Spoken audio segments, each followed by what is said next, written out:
Again, we have a linear equation that has both an addition property involved and also a multiplication property involved.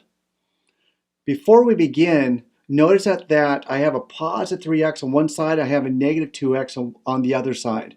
We need to isolate the variable terms. So we have a decision. Do we want to subtract 3x from this side and this side, or do we want to add 2x to both sides? You can do either one. One way will add another step, the other way will reduce a step.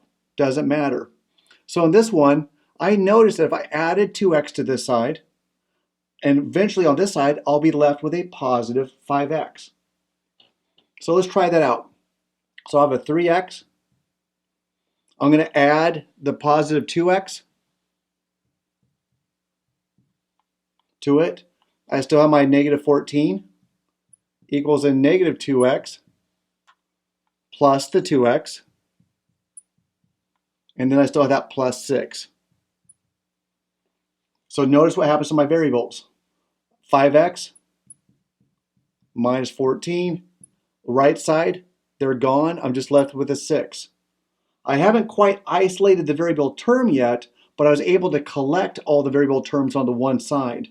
Now I can isolate the variable term by adding 14 to both sides. That's right.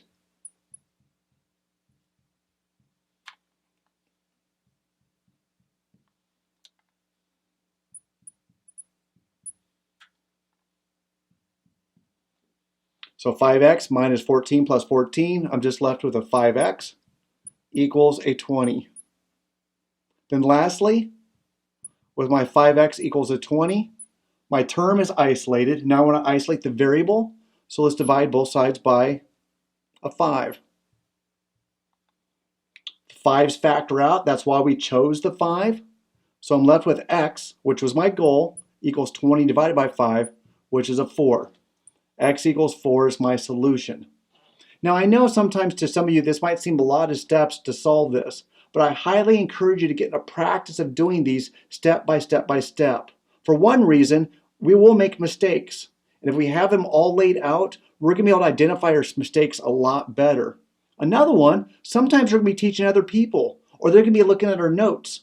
We want to write those, solve these problems step by step, so they're easier to follow and understand.